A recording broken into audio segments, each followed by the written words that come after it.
What does Christmas mean to you? There are an awful lot of topics and themes that are part of it, but a really central part is the spirit of giving.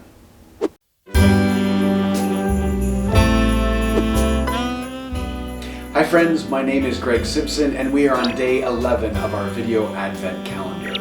And so for the last several days we have been opening up the doors and peeking inside to find gifts. And some of those were gifts for other people and some of them were gifts for ourselves. Some of them were taking care of our own mental health. Some of it was taking care of other people.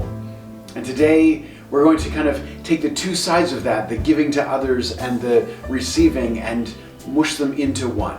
So let's jump into that.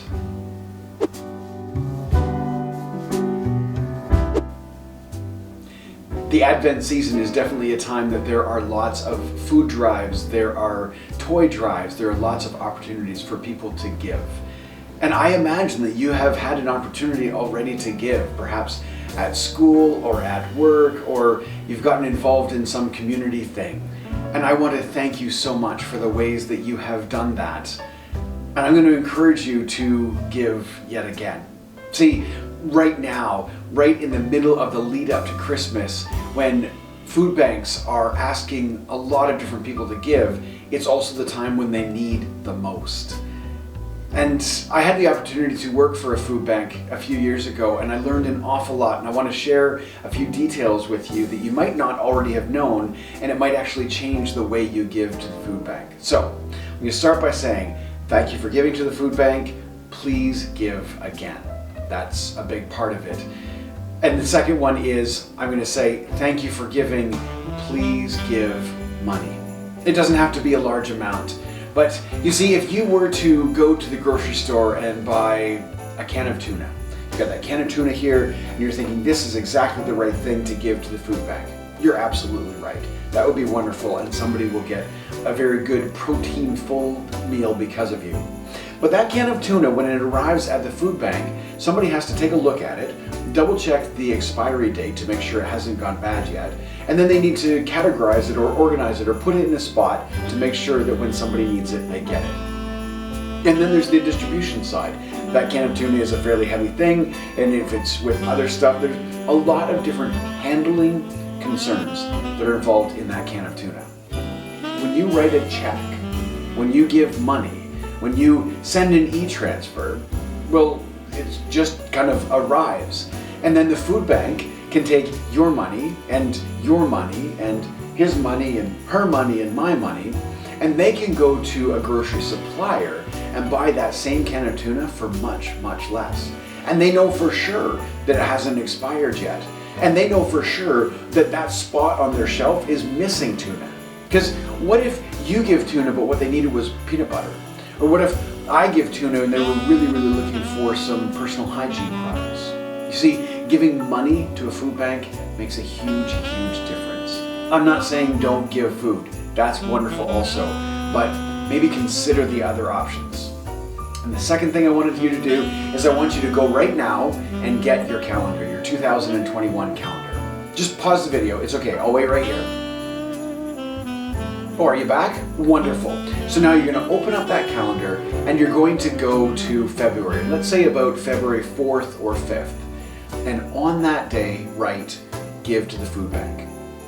And you wonder now, why, Greg? Why would we do that? You see, there's a huge amount of need right now, and there's a huge amount of conversation about giving to the food bank. But by the middle of February, the need has not gone away. In fact, in a lot of cases, it's gotten worse, but there's a lot less conversation about it. And the people who run your local food bank will be so blessed to receive a little extra just in the middle of February. Now, there's a second part to this too, and I talked about how we were going to mush together giving and receiving and how those things tie in, because there are things that happen to us in February as well. There are an awful lot of people that are struggling with some sort of a sadness, blues, the winter blues. Maybe it's because you've been stuck in your house for too long, or maybe it's because the days are short and you're not getting as much sunlight. Maybe it's because you haven't seen people in a while, but we know for sure that this coming February might be a pretty rough time for a lot of people who are already struggling. And they're especially in a mental health and an emotional health standpoint.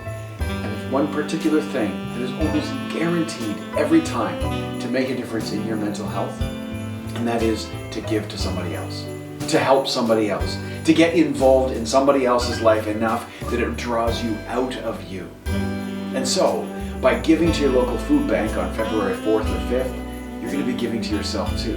You're going to be reminding yourself that you are connected with this world full of beautiful people. You're going to remind yourself of all the resources and gifts that you have because you have enough to share. And you're going to think about other people in the world and get outside of your head for just a couple of moments. So there we go. That is our Advent calendar for day 11. Give a gift to a food bank today and in February, and you will receive a gift yourself as well. Thank you so much for joining me on this adventure. If you are enjoying these videos, I invite you to click subscribe below. And if you click the little bell beside it, then YouTube will send you a notification when I upload the next video. If you click the thumbs up, first off, it makes me feel really good, and I appreciate that. Second off, it tells YouTube that you like this sort of video, and they're more likely to send you more positive content like this. And if you're really getting something out of this, I would love it if you would share it with a friend. There's a wonderful, wonderful opportunity for us to share positivity and make this Christmas a truly beautiful thing. Thank you so much, friends. I love you all. I'll see you tomorrow. Bye for now.